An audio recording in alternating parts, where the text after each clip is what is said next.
Okay, good morning, everybody. Welcome. Bruchai Sabois. Thank you for coming out today. I know it's a hectic week. Great opportunity to relax and take it all in. And use our minds. Yes. Okay, let's say a few kapitlach Tehillim for our brothers and sisters in Eretz Yisrael and for all of the Jewish people.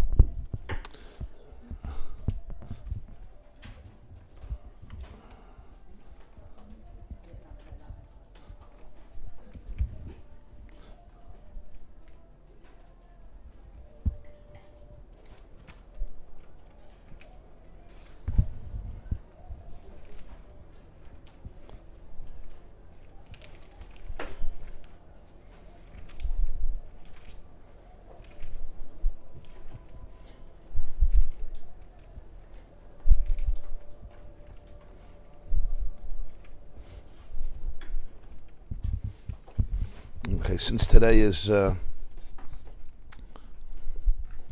8th day of Nisan, so we'll begin with the way the Tehillim is divided for the month. Today would be Kapitel Mem Dalet. So let's say Kapitel Mem Dalet, which is 44, Mem Dalet.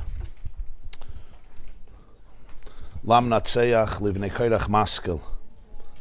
Elohim Ba'ozneinu Shamanu Aveseinu Sipru Lanu Poyel Pa'alto V'meihem B'mei Kedem Ata Yodcha Goyim Hirashta Vatitoyim Torah L'umim Vateshalcheim Ki Loi Bechar Bam Yarshu Aretz Uzrayim Lo Yoshi Alamai Ki Yemincha Uzrayacha Va'er Panacha Kiritzisam Atahu Malki Elohim Tzave Yeshuas Yaakov B'cha Tzareinu Niganeach B'shimcha Novus Kamenu Ki loy v'kashti eftach v'char bi loy soshiyeni Ki shatanu mitzadenu mesanenu evishoysa Be'elohim hilalnu chol hayoim v'shimcha lo'olam noidas elo Av zanachta v'tachlimenu v'loy seitze b'tzivoysenu Tishivenu acher minitzar u'mesanenu shasu lamai Titnenu kitzoin machol v'agoyim zedisanu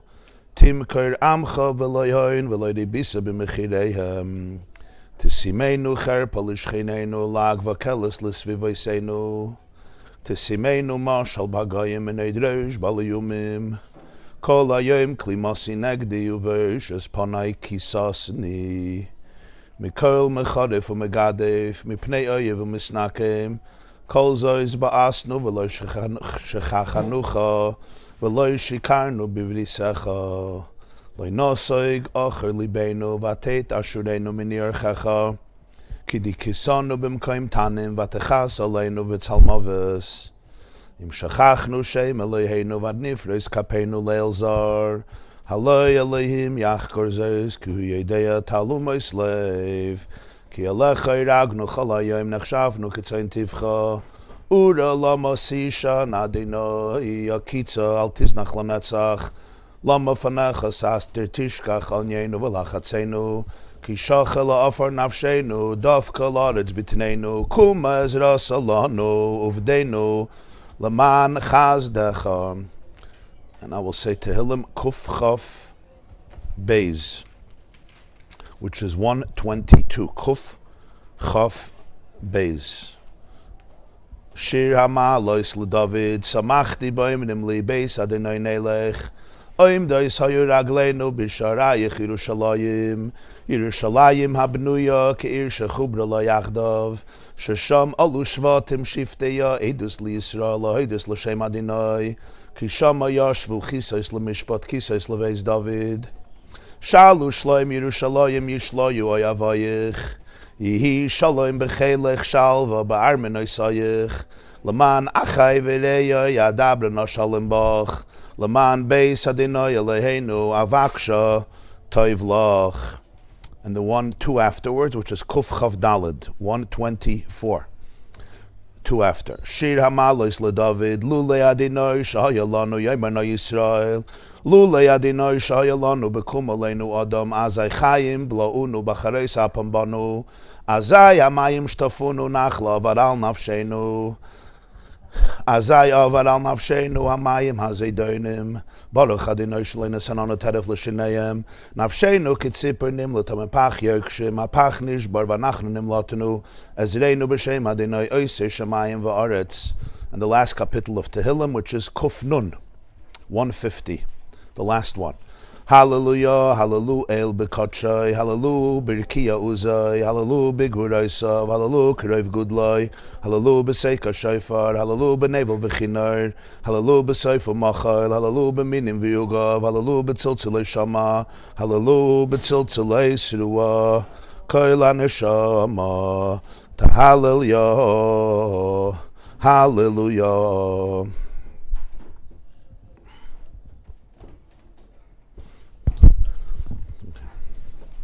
So there's one source sheet on the bima. Please take. Okay, today's class is dedicated by Reb Menachem and Batya Abrams in honor of their children.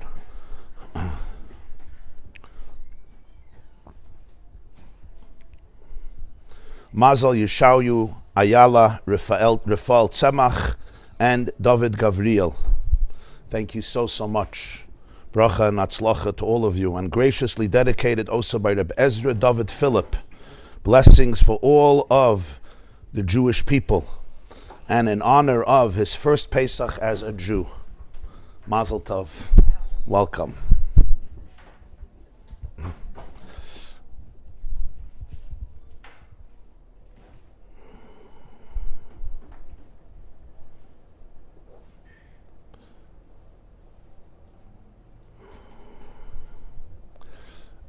On Pesach, the name that we call the Pesach ceremony or the Pesach experience, every Jew calls it the Seder.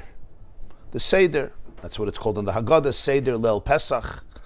And when you know the Seder, the word Seder refers to the evening of the Seder. When you think about it, it seems like somewhat of a strange name. Because what does the word Seder mean? Seder means order, right? A Seder, structure. And it's true the night has an order. The night has a Seder. It has a 15-step program. Kadesh, Urchatz, Karpas, Yachatz, etc., all the way to Nirtza.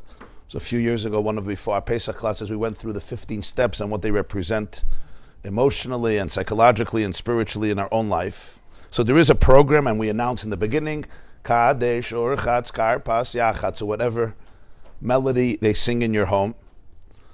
So there is an exact order of the ceremony.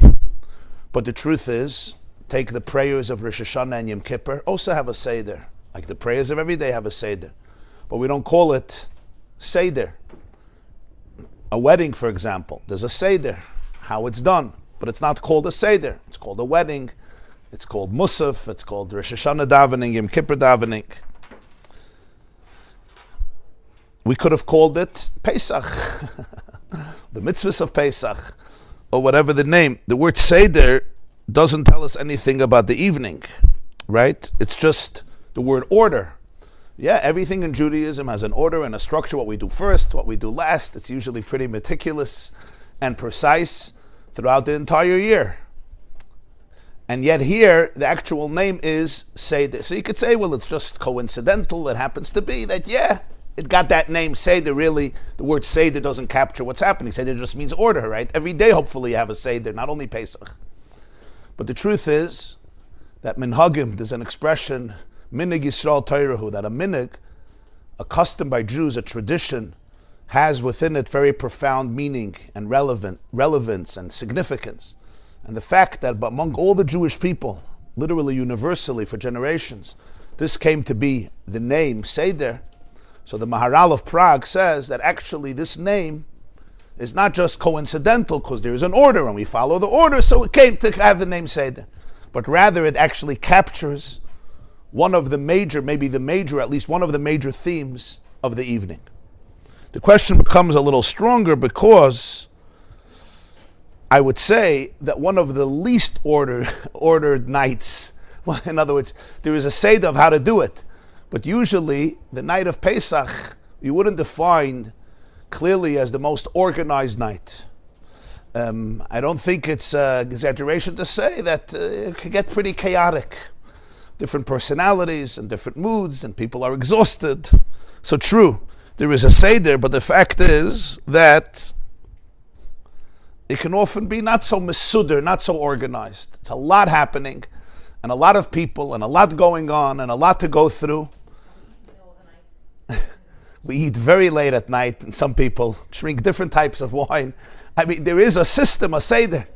But it's interesting that from all other experiences throughout the year, some which seem to be much simpler and more organized, it's only this one that came to get the name and acquire the name Seder.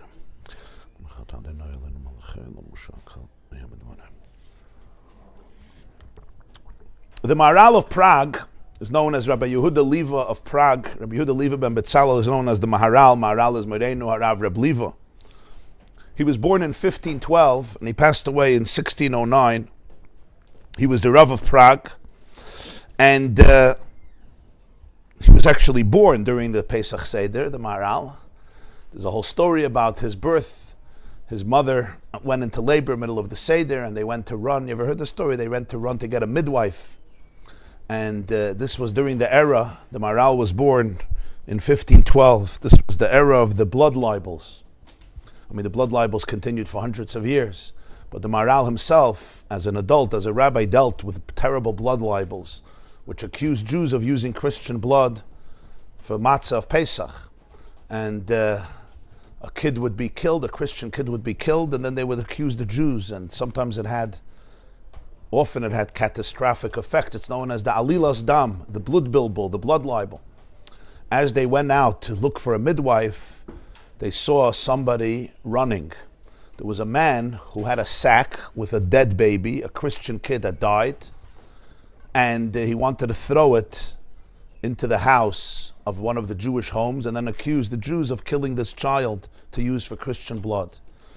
This man saw people running. He didn't know they were running to get a midwife because the Maharal's mother was going into labor. He thought they're chasing him. So he started to run. And that alerted the crowd and he was caught. And so the Maharal's birth itself was a tremendous moment of salvation. And then it became almost like a prophecy because as he got older, there's the famous story with the Goyim. The Maharal the Maharal dedicated a lot of his life, besides him being one of the most seminal thinkers of the day, and his svarim still have an everlasting impact on Jewish thought, and a great scholar and Gaon and leader, this was one of his involvements. So in any case, the Maharal has a sefer dedicated to Pesach called Gvuras Hashem. Gvuras Hashem, the strength of Hashem, and there he addresses this question. Why this night, from all nights, is called Seder. In order to appreciate this and understand this,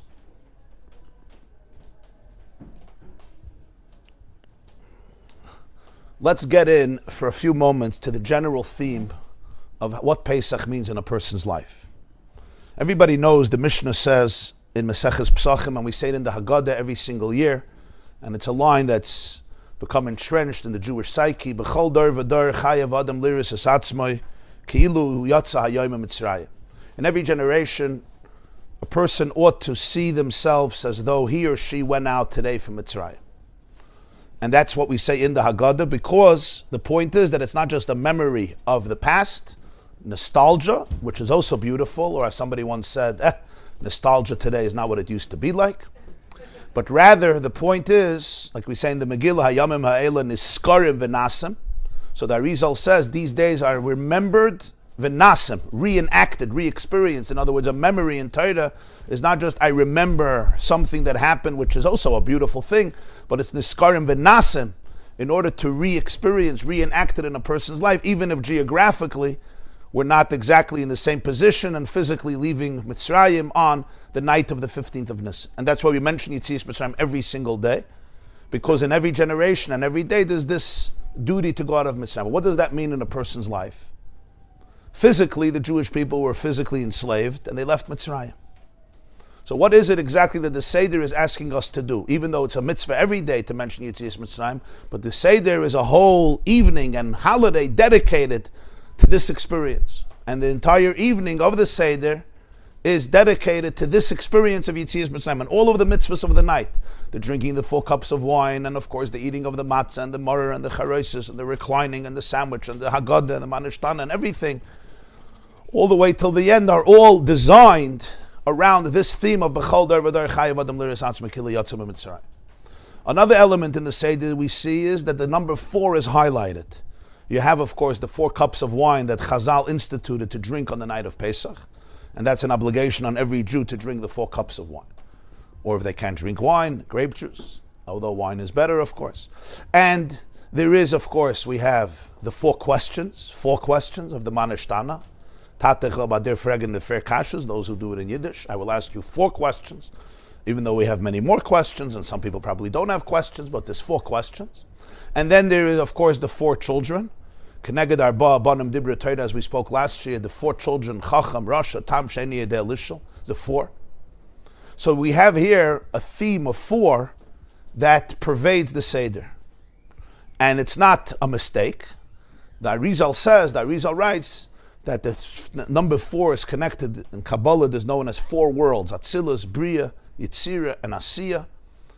Because this world has parallel universes. This is the physical world, but it's the end of a evolutionary process from the spiritual to the physical. So generally we know 4 worlds: Atzilus, Bria, Yitzira, Asiya. The world of oneness, the world of creation, the world of formation, and the world of the material, of action, of physicality.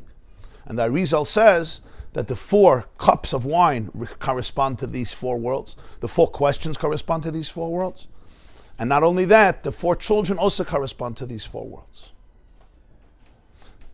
It's an interesting thing that the 4 children is Chacham, Rasha, Tam, Sheni, Yedei, Lishel. So the Arizal says in his sefer called Pri Eitz Chaim in section 41, portal 41, it says the first cup we drink for the Ben Chacham, for the first child. The second cup of wine we drink for the Ben Rasha, for the rebellious child or the challenging child. The Tam, the third cup we drink for the Tam, which is the whole child or the complete child or the innocent child or the pure child, or the Tam has a lot of different meanings. But literally Tam means complete or whole, like Tam. And then you have Sheni Yedei Lishel, the 4th cup for the child who doesn't know how to ask. Now it's interesting, the Haggadah said, most of the Haggadah said over which cup of wine? You remember?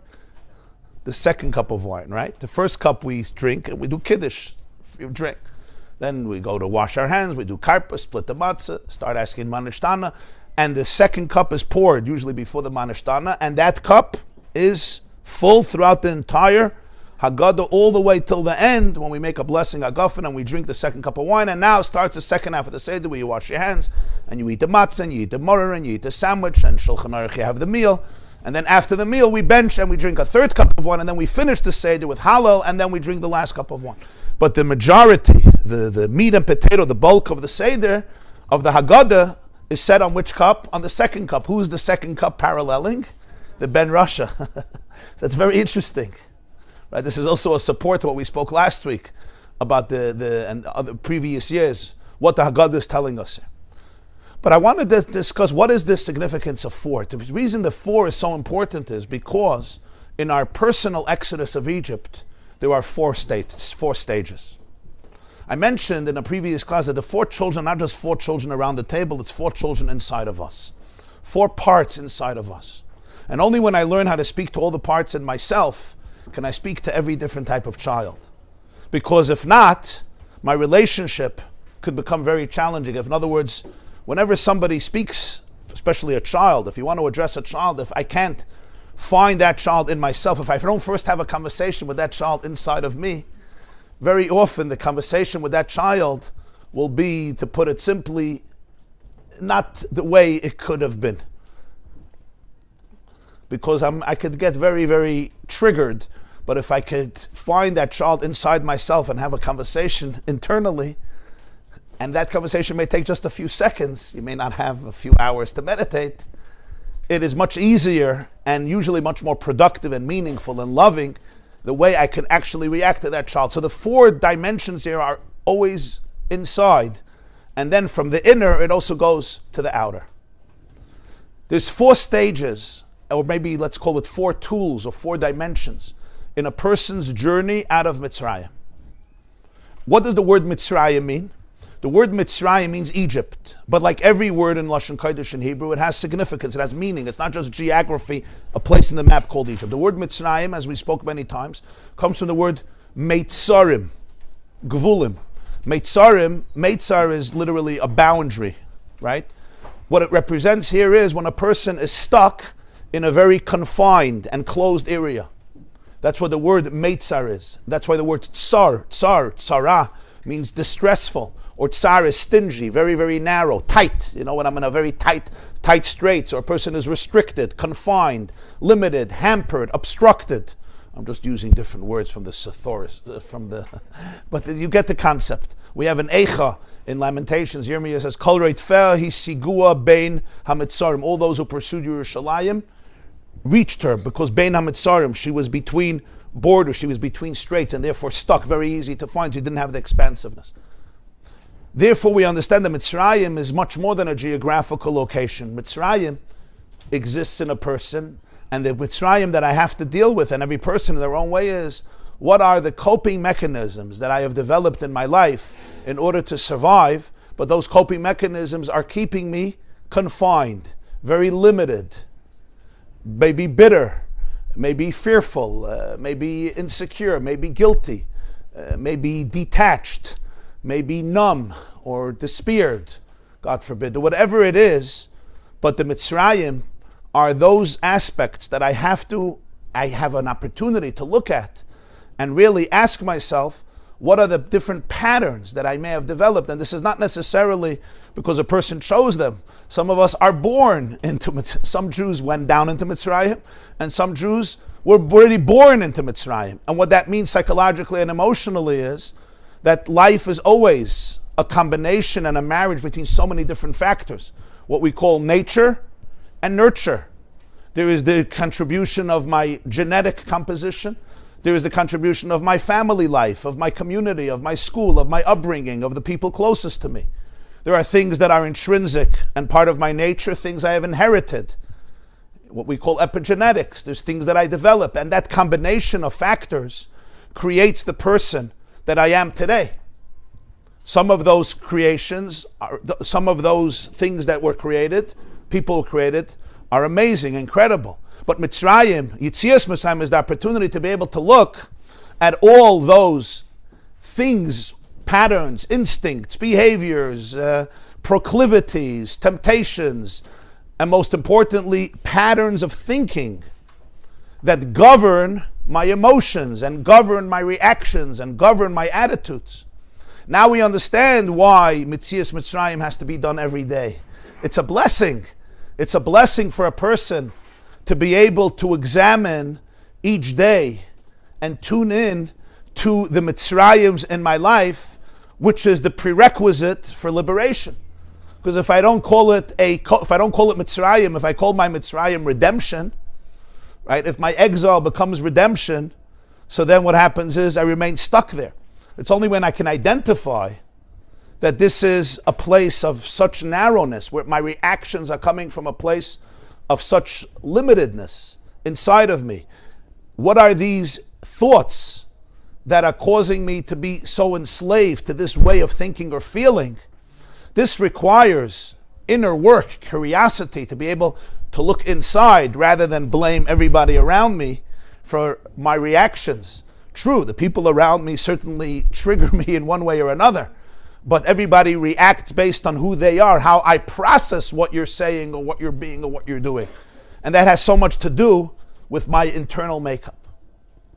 And here we're going to learn about 4 steps. 4 steps in this Yetzias Mitzrayim. And I'll just outline them very, very briefly. The first is Chacham. The second is Rasha. The third is Tam. And the fourth is She'eni Yedei Elishal. The first step is always to be able to tune in to my divine consciousness. That's step 1. That's the Chacham. Chachma, it says in Zohar, is Koyach Ma. Koyach Ma, 2 words, Koyach Ma. Koyach Ma means the ability to say Ma, to say what. Moshe Rabbeinu says about himself, V'nachnu Ma. What are we? And Ma is really the place of a person where I'm not stuck in an ego. Ma, I can therefore be free to ask, to be curious, to say what.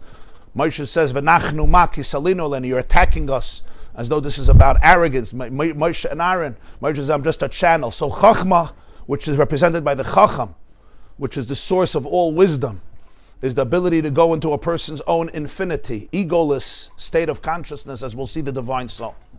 But that's not enough for Yetzias Mitzrayim. It's the beginning. Now I have to look at the Mitzrayim. Now I have to look, in order to go out of Egypt, 2 things have to happen. I have to identify what my Egypt looks like. Even equally important, I have to identify that there's a possibility out. If all there is Mitzrayim, there's no vision of redemption, how am I going to get out? So there's 2 things. First of all, I have to identify the darkness, and then I have to identify the ability to transcend that darkness. And that's why there's 2 steps. The Chacham is number 1, identifying my divine soul, but then I have to identify what's called the Ben Rasha, the challenges, the mechanisms that have been formed or that I may continue to form. Literally in my brain, there are neural pathways of how I react to life, which cause me to remain stuck. That's step 2. Step 3 is called Tam. And Tam literally means complete. And that is that there is a vision of completion in the entire process, which is why it's called Seder, as we will see. And then the 4th step is She'eni Yedei Elishal, which according to this explanation, it's actually an upgrade in the sense that a person becomes comfortable not knowing. She'eni Yedei Elishal literally means a person who doesn't know how to ask. So it's like I'm completely not interested. But there's also the element of She'eni Yedei Elishal that it represents a place that's deeper than a need to ask. So what are we talking about? What are these 4 stages? So let's begin with the first one, which is the Chacham. And we have different sources here, so we're going to go through them. The first source is from the Tanya, Perek Mem Zayin, chapter 47, where he outlines the point. And he says, and I quote, V'hinei b'chol dor v'dor, in every single generation of v'chol yom v'yom, every day, chayav adam liris atzmi kilu yatsa yom Mitzrayim. A person ought to re-experience the exodus of Egypt. What does this mean? V'hi yitzias nefesh ha'elokis mimasar haguf mishchat ha'chivya. It's the emancipation of the divine soul. Nefesh Elokis is the divine consciousness. Mimaiser Haguf, from what can become a prison, what could be a prison, a jail, because the soul is contained in a body, and if a person does not work on their Yetzias Mitzrayim, that body can become a prison, and it's called in Zohar Mishchat Dechivi, which means the skin of the snake, referring to that original snake. What does this look like? Likalel biyichud oirein seif baruch. So that the divine soul becomes subsumed. Likalel is from the word klal, hitzkalalus, to be subsumed in the oneness of the light of infinity, blessed be He. Ayidei esek haTorah v'amitzvos bechlal, generally through the immersion of Torah and mitzvahs, or befrat specifically, b'kabolas malchus shamayim b'kriyas Shema. When a person accepts the kingdom malchus shamayim, the presence of heaven during the Shema, sheba mekabel u'mamshech alav yichuda yizbarich b'feidish ba'amrei Hashem Elokeinu Hashem Echad. Because the Shema is designated explicitly for one to access and absorb the oneness of Hashem, and that's what we say, Shema Yisrael Hashem Elokeinu Hashem Echad. So even though all of Torah and mitzvahs are designed to help the soul liberate itself, specifically it's the Shema, what we call Kabbalas al Malchus Shamayim, which is designed to say Shema Yisrael Hashem Elokeinu Hashem Echad, which is the accessing oneness. What is the Baal HaTanya teaching here? Mitzrayim starts inside of me. I can operate on two different levels of consciousness. This is a major theme of the Tanya in general. We operate not on one level of consciousness, but on many levels of consciousness. Depends on the hour, depends on the day, depends who I'm talking to, depends how I'm triggered, depends on what's going on, depends how many Pesach preparations I still have to do. We can operate on different levels of consciousness. One level, but generally two of them. I mean, there's so many, there's endless levels of consciousness, but generally here we're talking about two.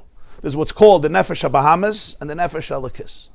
The Nefesh HaBahamis is the animal consciousness, and Nefesh HaLekis is the divine consciousness. The animal consciousness is governed by one pattern, and the pattern is, I need to survive. And that's the function of an animal, to survive. And that's not a bad thing, it's a very good thing. And the Nefesh HaBahamis, which is also known as the Nefesh HaChin, is the biological soul. It's responsible for the rhythms and the biological systems of the body.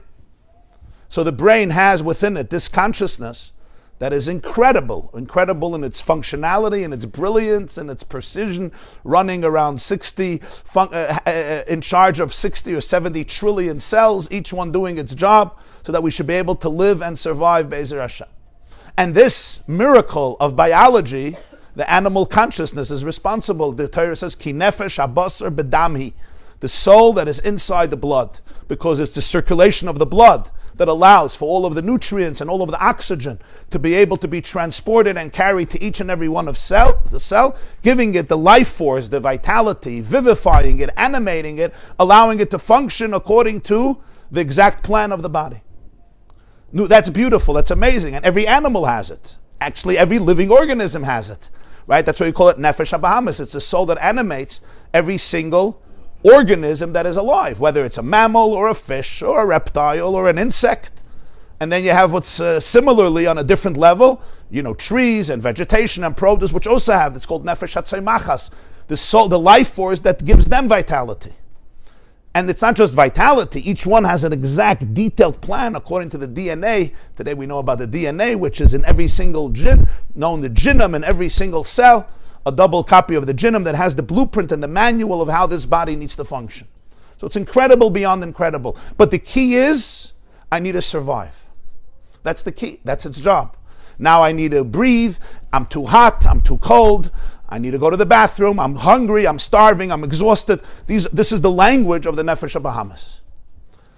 In this process of survival, it develops different mechanisms that will allow it to survive. And this is where Mitzrayim comes in. Because as a result of nature, nurture, and everything else, my Nefesh HaBahamis, my animal consciousness, may develop so many different coping mechanisms, which in its mind, maybe as a 2-year-old or a 3-year-old, will help it survive.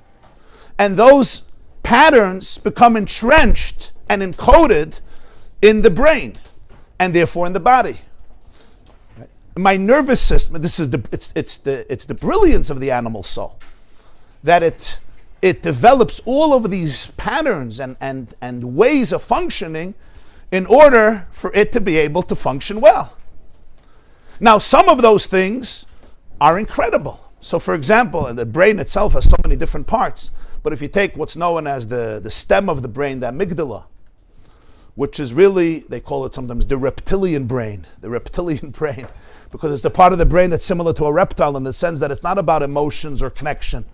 It's really about survival. It has the instinct for survival, and it alerts us to what is dangerous and what is not dangerous. So if, God forbid, there's a fire in the house, and the fire alarm goes off, and you know those fire alarms, right? You can't function when they're going off. It's like thundering, and that's exactly the point. Yes, don't sleep, wake up, get out of this house, call the fire department. The amygdala is the fire alarm in our brain, which alerts us to, here is danger. There is a lion coming, there is a tiger coming, there is smoke, there's a fire, there is danger. That is a tremendous gift that a person has, that every animal has actually. It's a tremendous, tremendous gift. What happens if I don't know the code how to shut off the fire alarm? Right? So 20 years later, it's still ringing, or I'm born into the fire alarm. I didn't even know there's something else. Right? Or the fires are happening so often, it's going on constantly. Or it's broken. So when you put on your Havdalah candle, it goes off. And when you light your stove, it goes off. No, it's not dangerous, but it doesn't know. There's something off. It's supposed to be for a fire, but now every time you light a match, because you want to light your Shabbos candle, your Hanukkah candle, your Havdalah candle, you just put on your stove in order to cook up some rice or quinoa, and the fire alarm gate Meshiggah. Nobody's blaming it, but that's what the amygdala develops different patterns. So if, as a child, I didn't feel safety, because one of the key aspects of the animal consciousness, zu gesund, is safety. Every animal needs safety. Every animal needs connection, attachment. The amygdala says, this is not safe, this is not safe, this is not safe, this is not safe. And when the fire alarm goes off, I can't really function. It's very hard to sit and meditate. It's simply too deafening. It's very hard to breathe, to pause, because that's exactly the point. It's trying to make you uncomfortable. So when the amygdala takes over, it shuts down other parts of the brain, known as the limbic brain, which is connected to emotions, prefrontal cortex over here, which is connected to long-term thinking and morality and reckoning and reasoning and empathy and sensitivity, because it has to focus on one thing, survival. And literally the body changes. This is one example of how the brilliance of the Nefesh HaBahamis to develop itself, and sometimes for a person who didn't have that safety, the amygdala has taken over in a very, very powerful way. And now 30, 40 years later, my fire alarm may be going off constantly, even when you're lighting a Havdalah candle. Which means my wife or my husband may say something to me that is very benign, very innocent. My child may something say to me that's very innocent. But what did I hear? Danger, danger, danger, danger. There's a fire in this house. There's a lion in this house. And I'm reacting in such an intense way.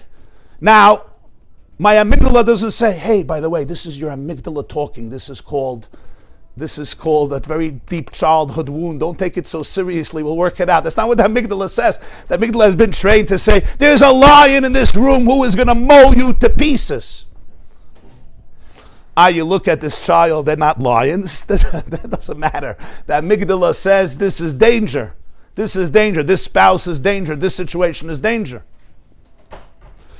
With strangers, these patterns don't come out so much, because with strangers, we have that distant. We meet for 5 minutes and we go on. We go out for coffee, and if it's not going so well, you're going home, I'm going home. But with people that we are together with so many hours a day, things are triggered, right? That's why family is the crucible in which civilization is developed, right? Family, in a way, is the hardest thing, but it's the only real thing where relationships are developed, right? That's why marriage is such a sacred thing in Judaism. Today, in the secular world, less and less people want to get married. A guy once told me, he says, what do I need it for? Why should I get into a fight?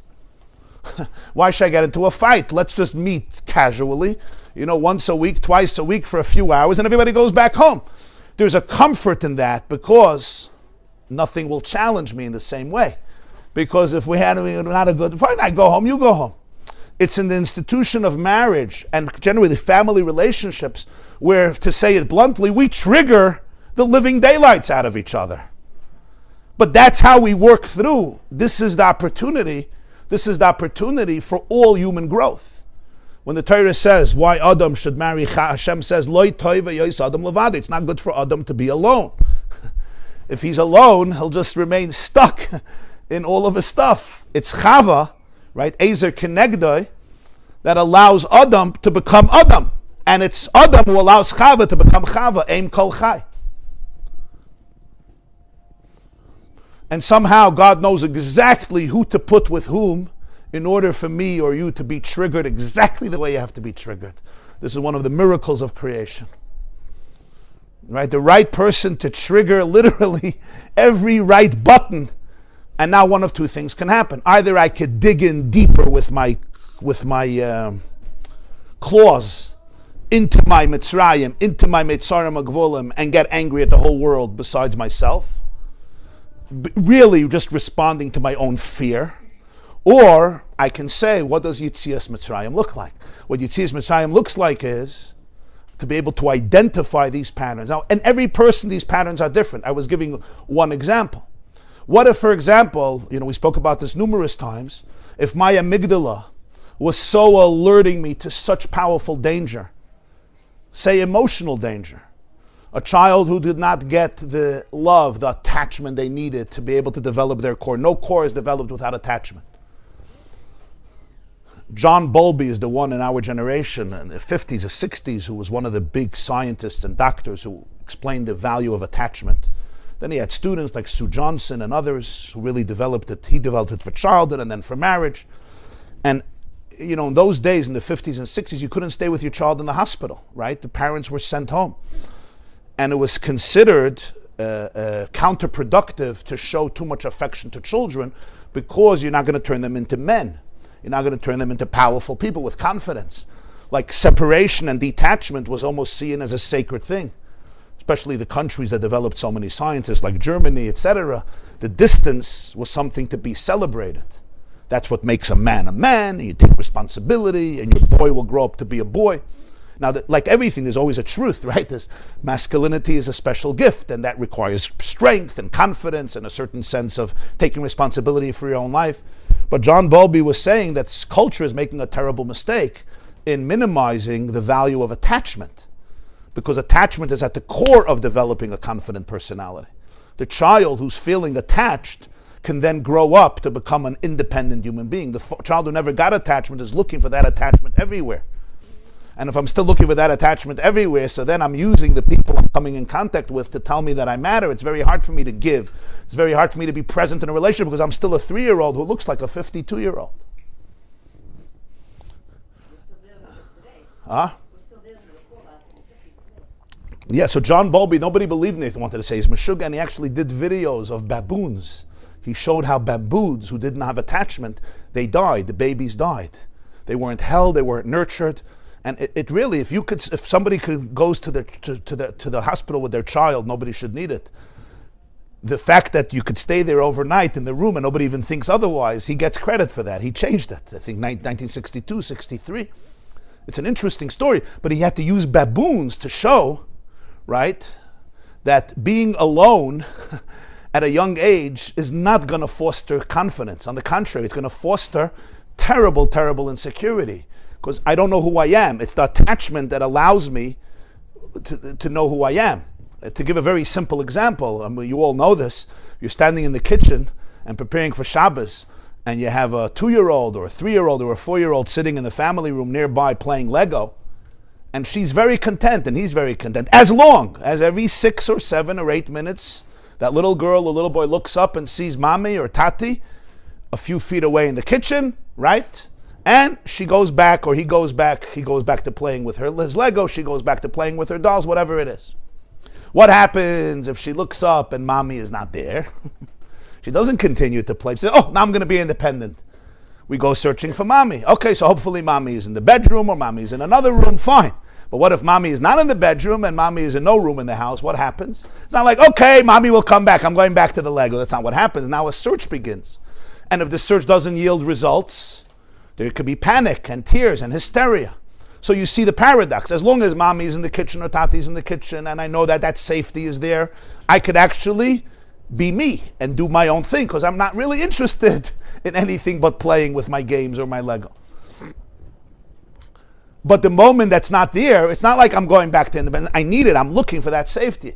And what happens if that child did not get that? So sometimes the amygdala says, right, and it's not so sophisticated, but it's real, it's primal. Emotional feelings are very dangerous for you. Because if you're going to feel emotions, you know what else you're going to feel? You're going to feel that you don't have connection, you don't have attachment. So what if I could tell myself, I don't really need love, I don't really need attachment. You see what that amygdala does? It's a way of being safe. If I don't need attachment, I could be safe without attachment. So what do I do? But we do need attachment. So what do? I disconnect from my emotions. That's called emotional disassociation. Now in yeshiva it works very well for me because nobody's interested in my emotions. They just want you to learn well. Less emotions, better. Just steig away. Suddenly this great bacher gets the best girl in the world because he steiged away so much because he had emotional disassociation. And now, I'm saying this a little humorously, you get the point. But now suddenly what worked in yeshiva is not working at home, right? So she starts poking at his emotions because she wants to see that. And suddenly she becomes a threat for him. She becomes a threat because she's the only one who's triggering the pain that he put a lid over 20 years ago, 25 years ago. He put a lid there and he put nails inside. And now you want to start doing b'dikas chametz? No. This is gone. This has been sold long ago. There was the Rav of Slonim, Rabbi Eisel Charif. He was a very sharp Yid. They called him Charif, Rabbi Eisel Charif. So once his wife asked him, Erev Pesach in the morning, Eisel, you got rid of the chametz? You got rid of all the chametz? He was very sharp and he had these sharp remarks. So he tells his wife, I got rid of all the chametz, but there's one piece of chametz in the house that I can't get rid of. So she says, Isaac, you don't have to worry. That piece of chametz, my father 35 years ago sold to a guy. It's fine.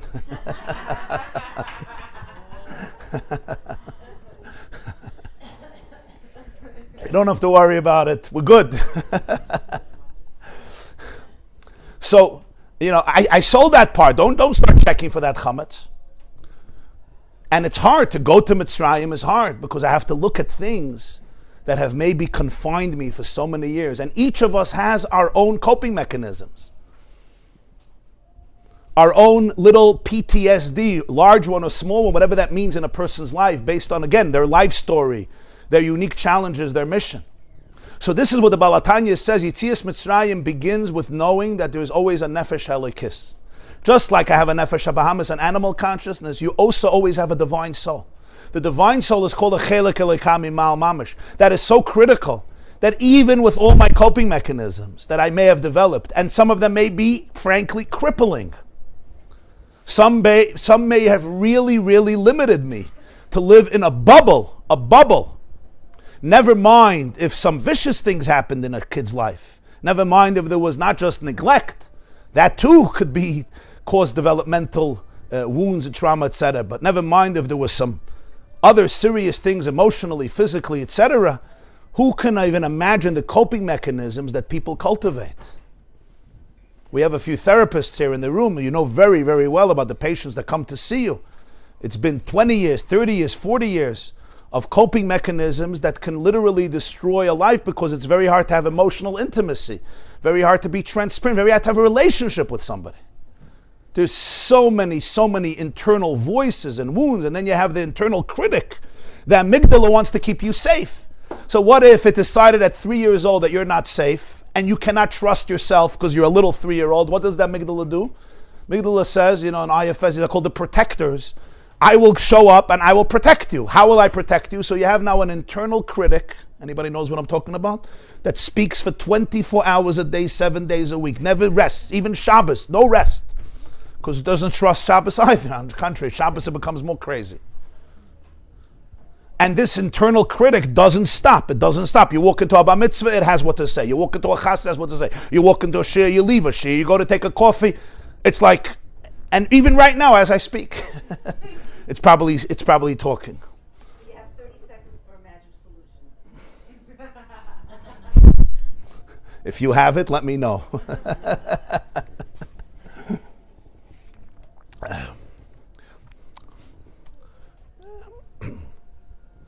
It's hard. It could be so crippling to people. It's hard for people to celebrate, to be present, because there's a part that doesn't let me be present.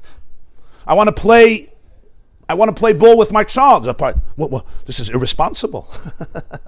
Pesach is coming. You have to learn. You have to be busy. You have to do this. You didn't do this. You didn't do that. But always has what to say. And it's brilliant of how it finds always the weak spot. The weak spot to pounce on and highlight it. It always finds what's wrong with the present experience. In a paradoxical way, it's actually trying to protect us. It's trying to protect us to be on alert 24/7. Don't say stupid things. Don't do. These are Mitzrayims that we need to identify. But the good news is that there's always a nefesh elikis. There's a divine consciousness that is at the core of every one of us. And that divine consciousness doesn't operate based on debilitating or crippling coping mechanisms. The nefesh elikis, since it's a derivative of infinity, always remains infinite. What does it mean it always remains infinite? It always remains a channel of divine consciousness. It's like a piece of Hashem, kivayachal. Like a fragment of the divine, like a nitzah, a spark, it's a derivative of Hashem, so to speak, and it's embodied in us. That's what he's calling it, the nefesh elikis. Yitzias Mitzrayim means, can I identify every single day that aspect of my consciousness, which is really at the core of everything, and really identify with it as my best friend. You're my best friend. Because in that soul, there's always confidence, there's always oneness, there's always inner strength. That's why we say about Hashem every morning in Haidu from Tehillim. Oiz v'chedva b'mkaimai. In Hashem's space, there's confidence and there's joy. Oiz v'chedva. So the nefesh elikis always has inner confidence because it knows who it is. It never doubts itself. And it's also full of joy. It's also full of love. It's full of love because it reflects the Creator. It's a channel. It's literally a channel for Hashem. It's not separate. It never becomes separate.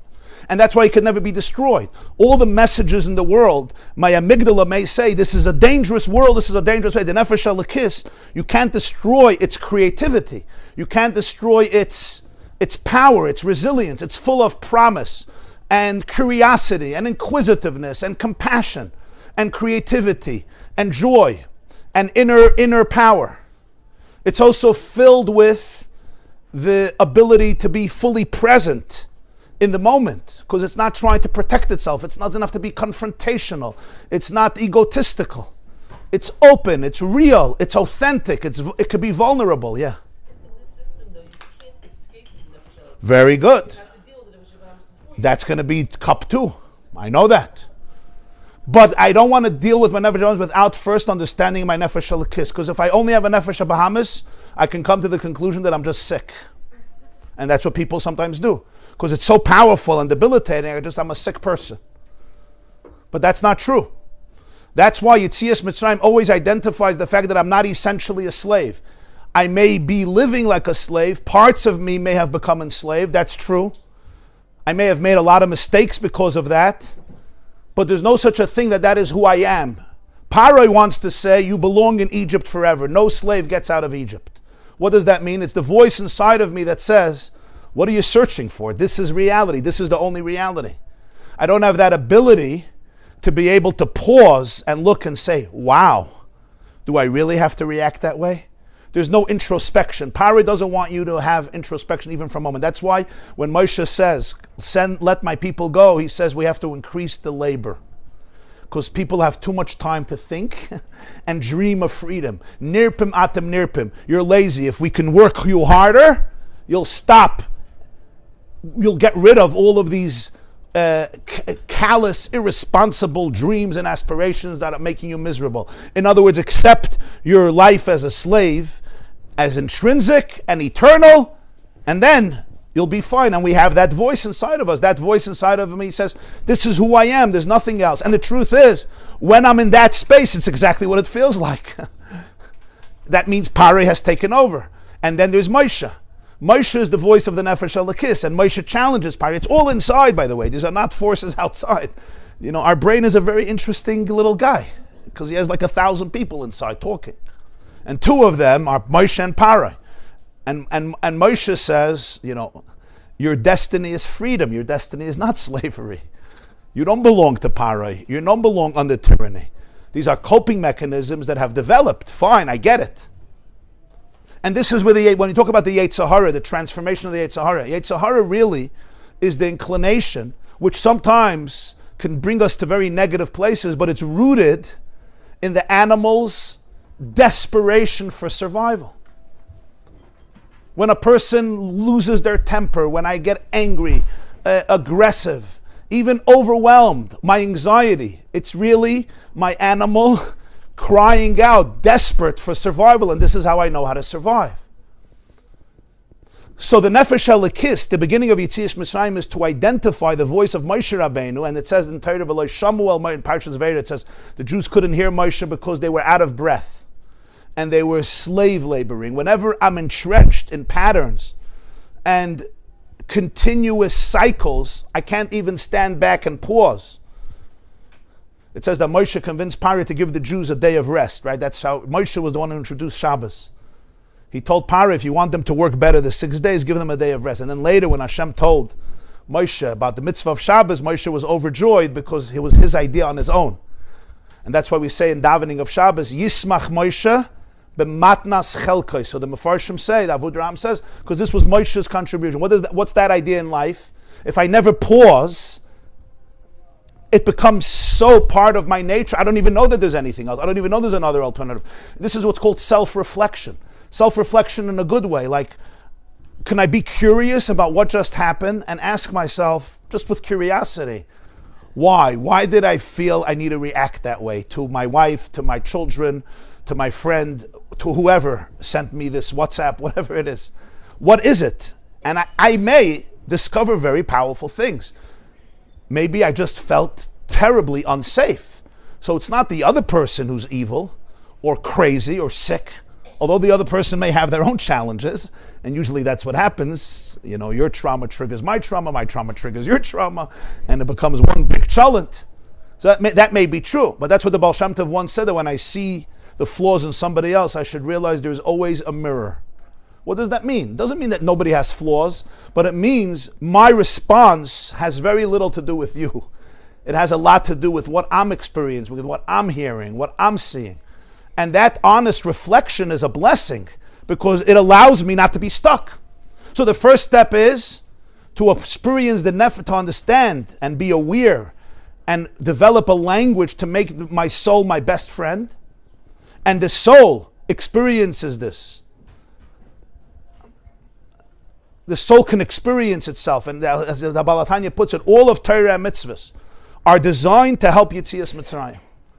In other words, anything I learn in Torah and any mitzvah I do is really, it's a mechanism, it's a tool, not just to cope and survive, but to access my soul, my divine soul, my chelek elokam imal, especially Shema Yisrael, because what's Hashem Elokeinu, Hashem Echad? The soul is one, it experiences oneness, it lives in oneness. That's why love is so natural for it, because love means we're one. That's what love is. Love means I don't want to be separate. The need for separation is always coming from a coping mechanism that needs to protect my ego. And we understand why. I feel unsafe. And then my Yetzer Hara can take over and become a monstrous, self-centered, very brutal person. What about separating from evil? Is that something else? So we say, great question, we say in Tehillim, Oyhavei Hashem sinu ra. Those who love Hashem loathe evil. Because they come together. When you love life, you despise that which wants to destroy life. When you love love, you loathe that which wants to destroy love. But it's not because you're a hater, it's because you're a lover. The philosophy that says, I only love, I don't have any hate in my heart, is a fallacy. It's not true. If I love a child, I must loathe that drive of an animal to destroy that child. I may be able to say that this person was, brainwashed and indoctrinated, and this is the only way they have to live, but it doesn't take away the hatred to evil behavior.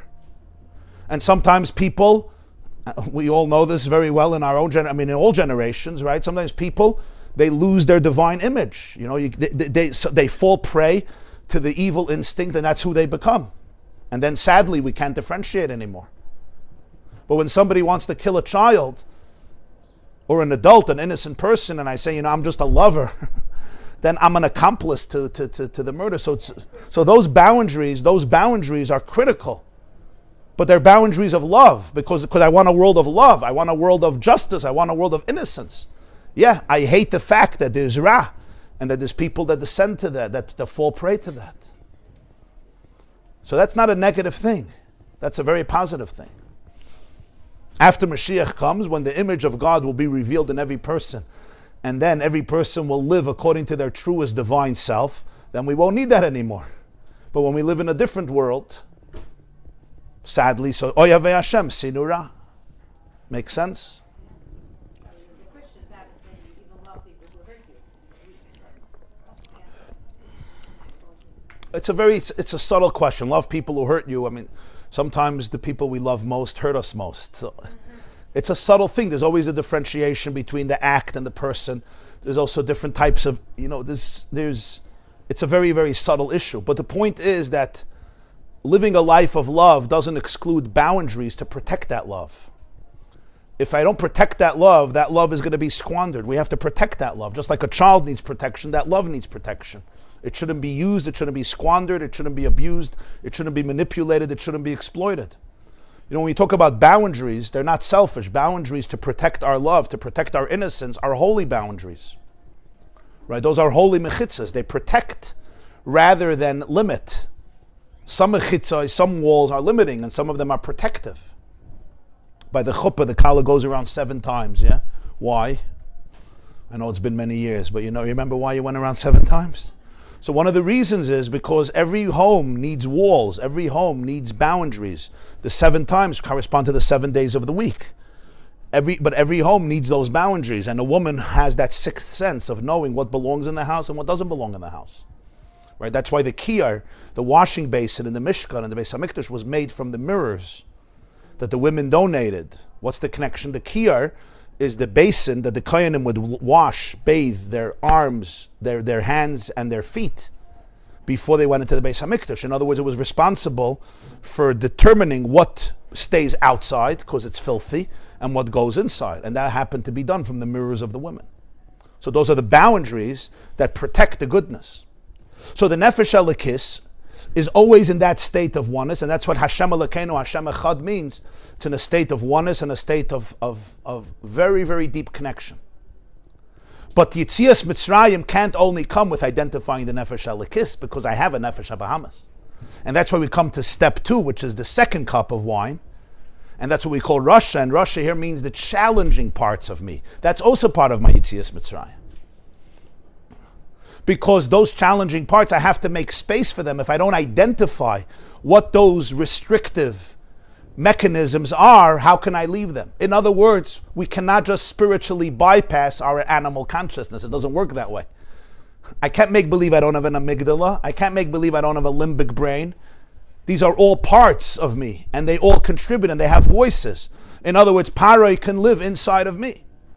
And if I delegitimize it because I have a divine soul, what happens is it's called spiritual bypassing. I bypass who I am, and I go into that very beautiful space. And when it's working, it's working. But when it doesn't work, it comes back to bite me and haunt me. And then I wonder, what just happened? Why did I get so triggered? And that's why Yitzias Mitzrayim is a daily avodah. Because there's always working with that animal soul, making space for those challenging voices, and then lovingly and with empathy, having that ability to be able to talk to it, calm it down, caress it, give it what it needs, and then say, there's an adult in this house and you're safe. And let mommy make the decisions. That, right? Your baby falls, chas v'shalom, and says, call Hatzalah. Right? You don't ignore it, you check, and you see there's a little scratch. So you say, mommy's going to get a Band-Aid. We don't have to call Hatzalah, Baruch Hashem. We don't judge the baby for saying, screaming. We also don't minimize it and make believe it's nothing. We check it out. There's an adult in the house, and we say, if it's dangerous, yes, we'll take some serious measures. And if not, let me hold you for a few minutes, and ice cream is always good. And a few minutes later, we're all calm. Our animal soul is a child. It's a 3-year-old, and it's screaming, it's screaming, it's screaming. There's a lion in the room. You're going to die. You're going to die. Of course you have to get upset. Of course you have to run away. Of course you have to go into freeze. Of course you have to go into fight. Of course you have to go into flight. Of course you have to go into fawn. You're crazy if not. I'm here for you. I've been doing this 45 years for you. You listen to me now. I know you better than everybody. You're going to start telling me you went to some class on Pesach? Really? I'm the one who's lived with you for 45 years, protecting you from every meshugana in this world. Don't start preaching to me something you heard. Nice? But the amygdala says it much better than I will ever say it. You know why? Because I'm using words. The amygdala doesn't use words. The amygdala uses your nervous system and your sensations. I'm using words. It's great. Words you can listen to, you can go out from the other ear, but your nervous system doesn't go out from the other ear. The nervous system is the bridge between the mind and the body. So the whole body is now reacting. That's why when people are unaware of their bodies, of their guf, there's no real healing, because we hear ideas, right? People wonder, they go to classes and seminars and workshops and they do beautiful things. And in Tachlis, it doesn't change. The reason is because the body has its own language. The body has its own language. It's not words. The body has at its disposal every instinct in the world. So suddenly I'm feeling that. I'm feeling it in my body. And that's why the second stage of Yitzchak, that's why most of the Haggadah is said on the second cup, which is the Ben Rasha. Please, let most of the Haggadah be said on the Chacham. The answer is, an essential part of the work of Yetzias Mitzrayim is cultivating a relationship with all the parts of my body, with all the parts of my animal soul. Yes, if I don't know about my divine soul, I don't make it my best friend, I don't have a reference point, I'm not anchored in that place of absolute spiritual health. But now my work is to communicate between the two souls. So real Yetzias Mitzrayim is that I have constant conversations between my divine soul and my animal soul. When we can have those conversations inside of ourselves, now we can have real conversations with other people on the same level. If my animal soul, just popped into me, but I think it's true. Probably the best marriages in the world are marriages where each one of the two parties, the husband and the wife, have ongoing conversations in themselves between their animal soul and their divine soul. Because if a husband and a wife has that conversation inside of themselves, they can have almost any conversation with their spouse. Because, I know my animal soul, I know my divine soul, I don't have to run here, I don't have to run there, I don't have to delegitimize any part of me, so then I don't have to delegitimize any part of you. If I have to delegitimize parts in me, I'm always going to be delegitimizing parts in other people. Can't work any other way. The way I do is I amputate, I repress, I suppress, so now I'm going to do it with my kids, I'll do it with my wife, I'll do it with everybody. Because that's my MO, that's my modus operandi. When we have those conversations inside of us, and those are the two first cups of wine, the Chacham and the Rasha, the Nefesh Elokis and the Nefesh HaBahamis, it's a different level of communication. Then I can actually imagine, I could say to somebody who I'm very close with, what you just said has triggered my trauma, and I am ready to run to New Zealand for 8.5 years. It's not my soul, it's my trauma. In other words, I have had a conversation already inside. That's incredible. That means you could be completely honest and transparent without running away from the relationship, because we acknowledge that, there's a part of me that is very, very scared, or there's a part of me that's very unsafe, or there's a part of me that's overwhelmed, there's a part of me that's very insecure, there's a part of me that just needs validation incessantly, there's a part of me that feels worthless. There's a part of me that feels responsible for everybody and everything. There's a part of me that needs to be God. Whatever it is. Those are parts that develop. Those are my Mitzrayim. They're not mistakes.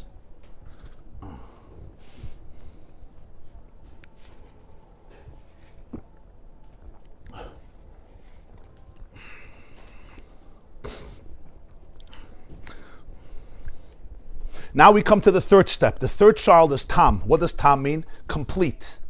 What's complete? What's complete? So this is a third step, and it's very, very powerful. And this was articulated through a beautiful teaching from the Baal Shem Tov. It's the second source. Keser Shem Tov Kuf Tesvav, Maharal Shem Tov. Such a fascinating way of looking at a person's life. He says as follows: Mashal lemelech echad shemayshel bekipa. There is a king who is Moshel B'Kippah. Moshel B'Kippah means he rules the world. Like it says about Achashverosh, Paroi, and others. V'shalach echad me'avodav she'yenasa medinos kilu hu eved moired ba'adoina. He sends a loyal servant to go to different countries and portray himself as a traitor, a boged, moired. Moired is somebody who is a vider speneker. A traitor who's destined, whose designation is he wants to arouse and trigger a revolution against the king. He wants to overthrow the king and create a mutiny. That's his job. Who sent him? The king. The king wants to see what type of relationship the subjects have with him, who they are for real. So he sends somebody to go arouse and stimulate chaos, which is how revolution begins. People are discontent, see how miserable they are, understand what's happening really. If the king himself comes, everybody will just tell him what they want. He wants to hear because they're afraid. So he sends a separate person who is, so to speak, an enemy in order to figure out what's really happening. So what happens? He goes from country to country. So the Baal Shem Tov says there were 3 different reactions. There were those who were very loyal to the king. So what did they do? Some of the regions, they said, "You traitor, out of here!" And they declared war on him. But the problem is the king sent him with defense. The king sent him with an entourage. So they had to fight. They fought him and they dominated him. They controlled him. Out! We don't have traitors like you. We are loyal to the king. That was one group. Next group, others said, you know what? We like you. We also never liked this king. Let's work together. And they made peace with him. They embraced him. Now you would think this is where the mashal would stop. You get the point? Basically, the Baal Shem Tov is giving here an example of the Yetzer Hara who's coming and speaking in a very, very authoritative voice on his own. Some of us send him away, fight him, destroy him, get control, wrestle control back from him, out of my life. Some surrender. You would think that's the mashal. The Baal Shem Tov says, no, there was a third group. What was the third group? It's amazing that he says this. Medina Achaz, there was one place, Hayu Chachamim, they were very wise. V'higishu shezeu ratzon hamelech Isa. They realized that he was just sent by the king. They realized that this is all from the king himself. That's what they realized. They saw through him. The first one is very impressive. Like, I'm not going to accept a traitor. Out! And he fights him. And that's very powerful. The second one falls prey to weakness. The third one sees through and says, I know who you are. I know who you are. And that's why the mashal is Moshel Bekipa. Kippah means that the king is really in control of the whole world. What does this really mean? This is describing the third level of Yetzias Mitzrayim, which is called Tam, wholesomeness. And that is when we realize that the animal soul itself is also really an extension of the divine soul. The polarity that we make is an important polarity. I have to know the difference between my coping mechanisms and my divinity, between my infinity and my fears. It's very important, because if not, I'll get stuck. But there's also a deeper journey here.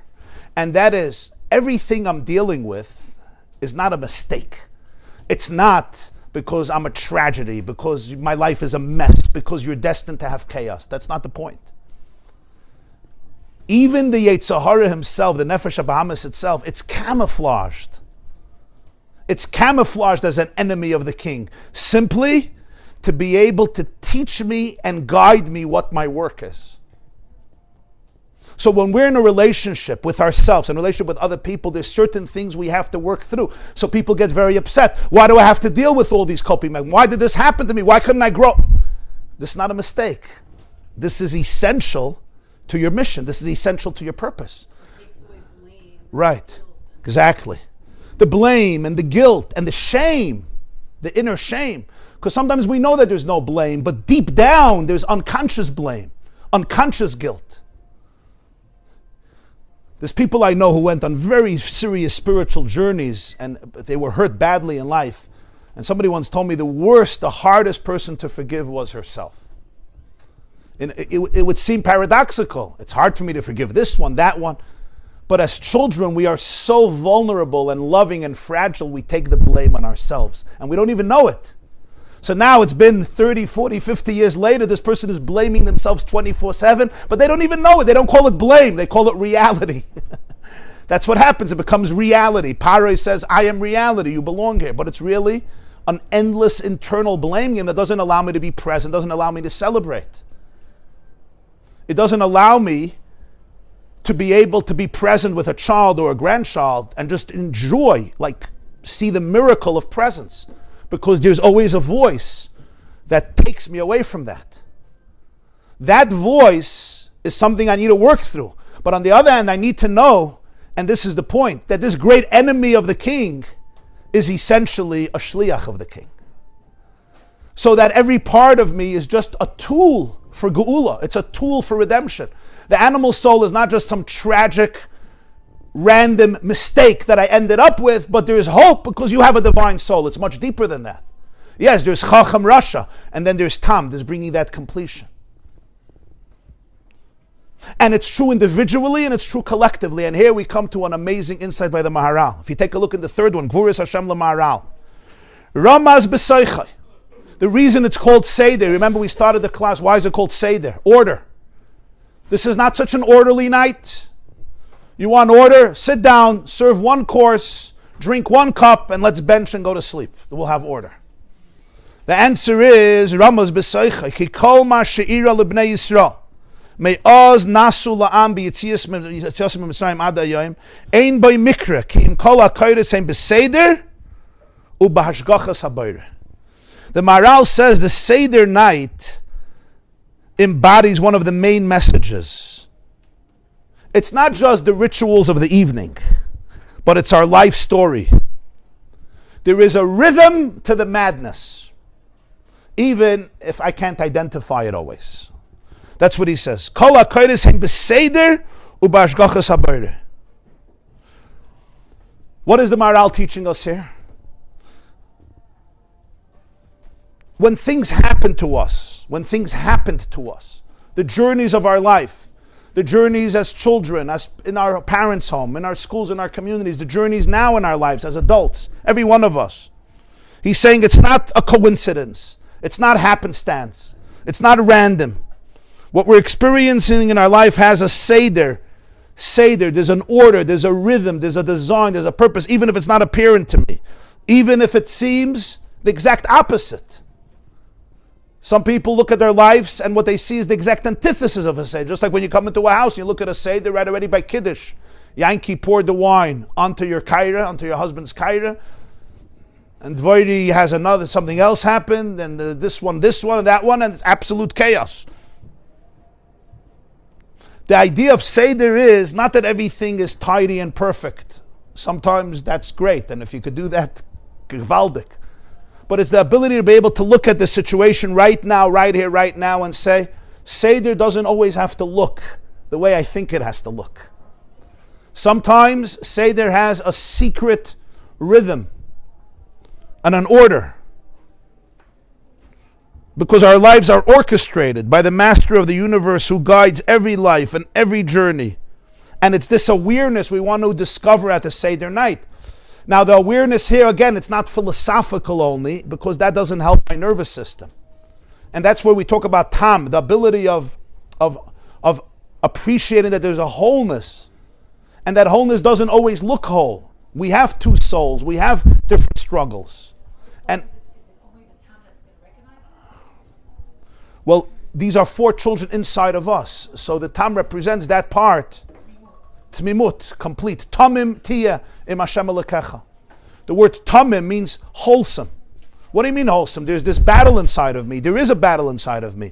But at the core, there is a wholeness behind that battle, because like the Baal Shem Tov says here, this person that was sent by the king to create all this ruckus and trouble is really a shliach. What does it mean he's a shliach? It means that if I could understand, if I could see through the outer facade, there is an invitation here for healing, for rejuvenation, for discovery. I say, I don't need these types of shluchim. I get that. We have to get to the fourth step still. This is why Yaakov was called Ishtam? Yaakov is called Ishtam. Yaakov's life was tumultuous. And Yaakov had a lot of battles to fight. And then he had the biggest battle inside of himself that night, that mysterious night when his name changed from Yaakov to Yisrael. His ability to be able to sustain that battle was his tmimos, his tam. Tam is not just like I'm naive, you're a tam, you're naive. Here we're talking about something that's much deeper than naivete. It's a tmimos, it's a sense of wholeness and completion that doesn't come from something that looks complete. It comes actually from polarities, from differences, from shnei ksuvim hamakchishim zeh. Right. And therefore, in that tmimus, the two souls develop a language of empathy, of understanding. I don't surrender to every temptation of my animal consciousness because that's not going to help me. On the contrary. But it's the ability to understand that this fellow who's telling me, go against the king, go against him, go against him. Essentially, what he's really saying is, don't read my lips. Read my soul. You know how presidents say, read my lips? You remember that? No taxes. Don't always read my lips, right? Like we learned once in a shir about did I say it last week? Hakeyes shinov, right? Blunt teeth. Whoever heard of such an idea? Your son asks you a question you don't like. Okay, let me get a hammer. Boom. And you think that helps? Anybody? You could try it. I mean, I don't think it's going to be that effective at the Seder or any other night. Especially this Russia is probably not 4 years old anymore. He's probably at least 18. He spends a few hours in the gym. So I wouldn't suggest to anybody to take a hammer and start blunting his teeth, even if you could. The bottom line here, Hakeyes Shinov, means look, blunt the teeth. Don't get rattled by teeth. Teeth bite. And sometimes I can hear such a biting remark and I get rattled. And like, you use your teeth, I'll use my teeth. And my teeth are sharper than your teeth. Hakeyes Shinov. Go deeper than the teeth. Blunt the teeth. Go beyond the shinayim. See the soul rather than the teeth. Because the teeth may be very aggressive. And they may bite me and hurt. But if I could see what is beyond the shinayim, I can come to a place of tam. I can come to a place of wholeness, of innocence. And so those teeth, it's like the Baal Shem Tov's messenger of the king who's saying, let's betray treason. I hear what you're saying, but I go deeper than your words. I know who you really are. You were a tool. You were sent in order to be able to help me become the person I'm supposed to become. I'm fine. I have my journey. And the same is true with different challenges in our life. It's hard. This doesn't mean it's not easy. It's hard. That's why we have the first two stages. We have to know that there's different forces. And Yitzias Mitzrayim means identifying Mitzrayim, identifying redemption, identifying Nefesh Bahamas, identifying Nefesh Halakis. And then there's the place where we could look and say it's all part of one picture. It's all part of a Seder. Yeah. Just saying on a national level, somebody just asked me this morning, we talked about the miraculousness of what happened on the Shabbos when Iran bombarded us and nothing happened. And then said, but what about October 7th? It's part of the same picture. I mean, one is clearly one and one is the other, but it's the same thing as the national picture. So this, what you're mentioning here is a very powerful illustration for this on a national level and on a global level, right?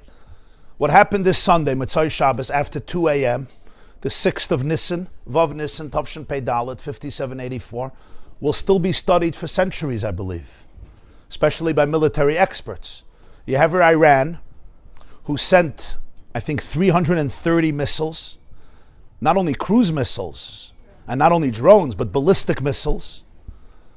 I don't know if you saw pictures of some of those missiles. You're talking about missiles that are gigantic, they're titanic. And if one of them hits a target, God forbid, who could appreciate the casualties and the depth of pain? Now, all systems, everybody knows in your own house, the systems you create, no system functions perfectly. If a system functions 90% of the time and achieves 90% perfection, it's incredible. It's incredible. Especially when you're dealing with complex systems that require hundreds and thousands of various iron domes and planes and strategy and precision and meticulousness. And what we saw was a grand miracle. That from 330, not one of them hit the targets that they wanted to. Most of them never made it into the space of Eretz Yisrael. Sadly, there was one Bedouin girl who was badly wounded from one of the missiles. Badly wounded, one Bedouin girl. And as a relative in Israel wrote to me, he says, the jokes that were coming out from the Jews in the middle of the night, everybody in shelters, 2 in the morning, 3 in the morning, 4 in the morning, 5 in the morning. It showed the resilience of a people. Now, right away, people said, look at the Israeli Air Force. Look at the Israeli military. But, and that's true, it's amazing, but look, October 7th, where was that Air Force? Where was that Air Force?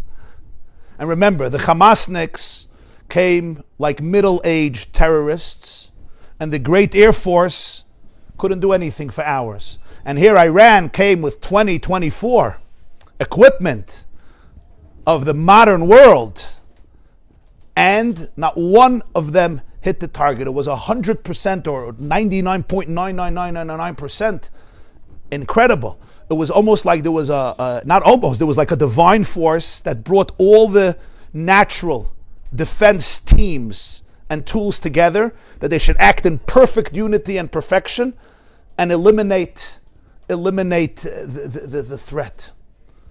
It's titanic miracle. And of course, the Israeli Defense Force needs to get a lot of credit, and the Air Force has to get credit, and all of the tools and weapons that they have developed, the defense system is incredible. But you have to remember that the Koichi V'Oitzim Yadi, October 7th, they weren't dealing with Iran, they were dealing with Hamas, coming a few thousand people, and they were completely paralyzed. Completely paralyzed for hours and hours and hours. The massacres going on. This whole system, people still don't know what happened. How could such a mechdal happen? And here they were dealing with one of the most powerful militaries in the modern world, Iran, who have one agenda: lahashmid, la'arag, la'abed, and it was an incredible miracle. But all of this, but both are part of the same story. One was a story of tremendous triumph and celebration. Of course, nobody knows still how it's going to play out, etc. And one was a story of horrible horror and pain. So dealing with an animal, whatever you were just saying. Yeah. Heart and the divine. Yeah. So what happened on Moses Shabbos was totally Hashem took care of every single Yeah. part. And it couldn't be anything else. Like you couldn't guess anything else. No. I saw a professor in Israel. He's a physicist. His name is Professor Abital. So he wrote a whole thing. He said, I'm telling you, as a physicist and a scientist, I know these systems. 90% would be incredible. 90%. You're talking here hundreds of serious missiles. And this is Iran. So a few thousand terrorists who came in, they couldn't do anything. Even though a few helicopters could have eliminated them. You didn't need all of that. But they were completely shut down and paralyzed. I mean, Hamas obviously did it brilliantly with the 3,000 missiles in the morning of Simchas Torah. But it just brings out how the most sophisticated army in the world, Im Hashem loy yishmarir shav shakat shomer. You know, the koichi v'oitzim yadi, that we can do it all, it's a fallacy. Look what happened October 7th. On the other hand, one has to realize that all their defense systems and the help with the United States of America and the other countries, France and Jordan, etc., was an incredible miracle. Everybody working together with the tools of Teva that they created in order to protect the Jewish people. And that's all part of a Seder that's a very mysterious Seder. And that's what the Maharal is saying. If you look at Jewish history, you will see incredible pain, and the Maharal knew this quite well. Together with that, you also see incredible miracles, incredible joy. Rabbi Yaakov Emden writes, he's known as the Yavitz, he says that greater than all the miracles of Yetzias Mitzrayim, the leaving Egypt and the splitting of the sea and the 10 plagues, is the miracle of Jewish survival over 4,000 years. So I always tell the students or Jews I speak to around the world, I say, people are looking for miracles. They say, if there'll be a miracle, I'll believe in God. I say, you want to look at the biggest miracle? Go to the mirror and take a look in the mirror. You will not see a bigger miracle than that which you see in the mirror. And if you don't believe me, ask Iran. Ask Hamas. They are so obsessed in eliminating every last Jew. Why? What do they have from it? What are they going to gain if every Jew is dead? The answer is they feel that this is a miracle. They feel that this is divine. So you want to see that miracle? Look in the mirror. You don't believe me? Look again. You see a Jew, you're looking at a miracle, and that begins with yourself. And it's important to understand that. And the Yavit said, the Rabbi Yaakov Emden says, that this was the greatest miracle that you can have. And it's all part of a very, very mysterious Seder Shel Pesach. And that's the whole idea of the Seder. Every part of the Seder, to be able to viscerally experience that with full presence of mind, and it doesn't eliminate the mystery of it.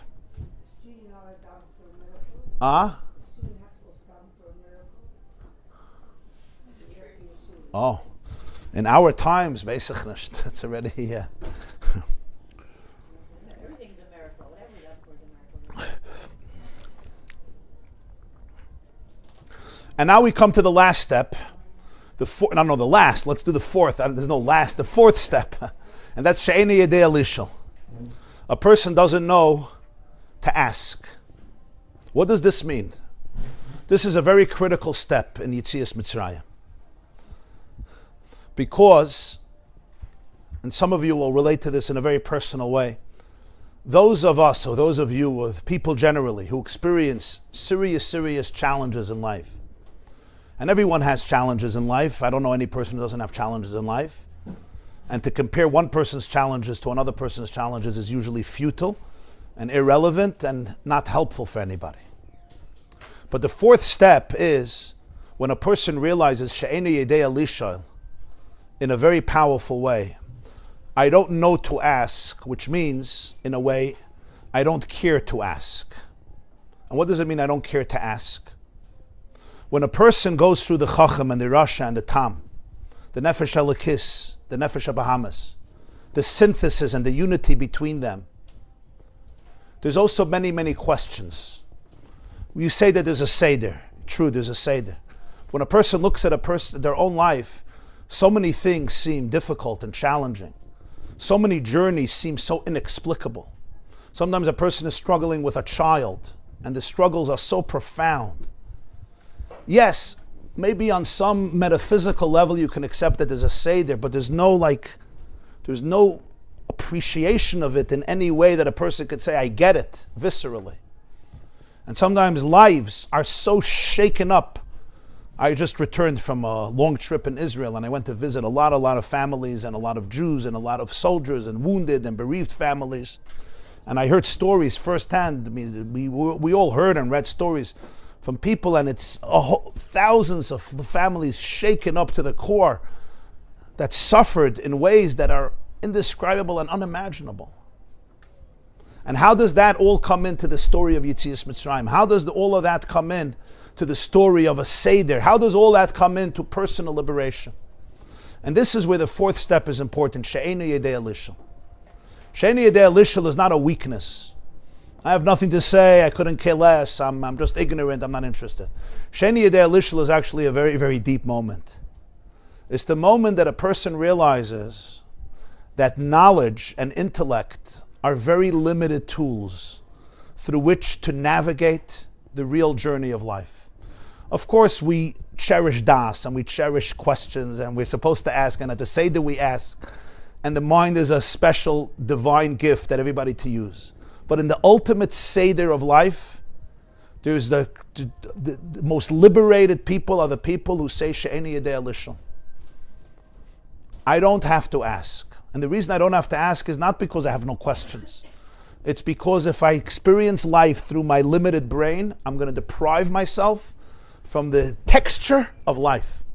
I'm going to deprive myself from the ability of showing up with my full heart and my full presence.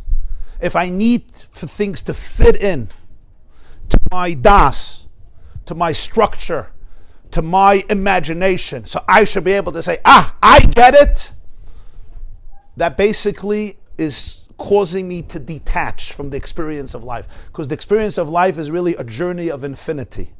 And infinity, Ein Sof, I cannot absorb in my limited intellect. So I need to use my intellect for what I'm supposed to use it.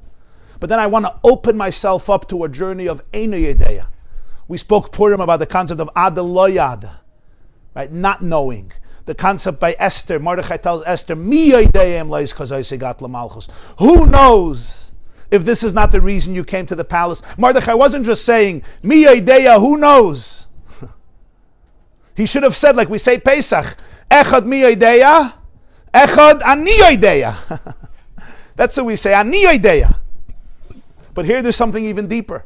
And by the way, when was the meal of Esther that she made for Achashverosh? It was Pesach, right? Because the Gzeira happened Yud Gimel Nisan, and then she had a meal with Achashverosh the first night of Pesach, the second night of Pesach. That's when she went in on Pesach.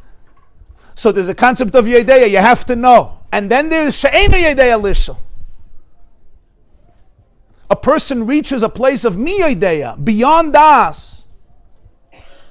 So then, I don't need the das to be able to ask and question and scrutinize and say, my life is not fair and my neighbor is having this and look at my sister and look at my brother and look at my uncle and look at my aunt and look at my shochan and look at the classmate. And what does that do? It keeps me in a place of resentment and negativity and jealousy and competitiveness. Or if I need to try to understand, I have to force things into my brain that are not that I can't go into there.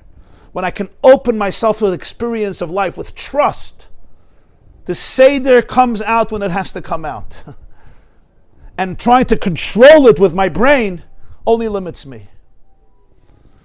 There was somebody gave out a beautiful Haggadah, and I saw a story over there.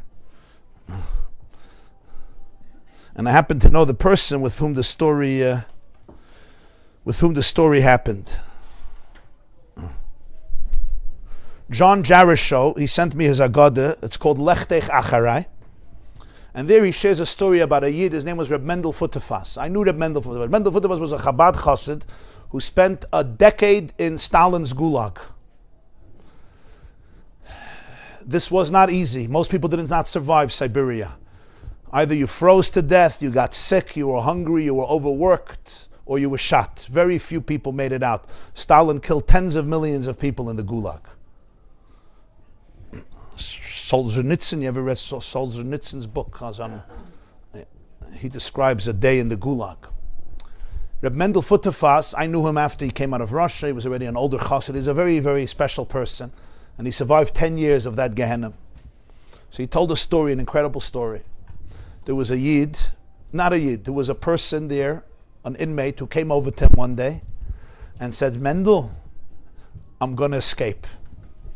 He says, escape? Nobody escapes this place. Siberia was a concentration camp. You couldn't escape. He says, I'm going to escape. He tells him when. Why are you telling me? I want you to pray for me. He says, I can't trust anybody else. I tell anybody else, I could trust. So he tells him the story. He's going to escape. He says, how are you going to escape? So he says, for many months he's been working on one of the fences he was like an engineer and a contractor, a builder. He had a chush. He is a very, very handy man, very handy person. In one of the fences, he managed to identify a weakness, and he carved out a situation where he weakened all the links, and then in a moment's notice, with his hand, with his arm, he could punch through a certain part of the fence, and a hole will be created enough that he would be able to crawl through. He says, they'll shoot you within 5 seconds. He identified that during the change of the guards, there's 30 seconds that they're not looking in that direction. One shift leaves, another shift comes in, so he has 30 seconds to open the hole, to get through and to get into the forest. Siberia has endless forests, and to get away from them. He says, yeah, but there's watchdogs. The dogs don't take breaks, and the dogs, they're trained for this. In a second, they'll pursue you and then maul you. They'll eat you up. You'll be torn into pieces. Siberia had these watchdogs that were, just looking at them could make you faint. He says, I have it all figured out. None of your business. You just pray for me. So Reb Mendel told the story. He said he couldn't tell anybody, and he wouldn't want to tell anybody. Why should he jeopardize this fellow's freedom? But at that moment, he made sure to be close to the gate, supposedly doing his own thing. And sure enough, at the change of the guards, this fellow makes this hole. He gets through it. He runs to the forest.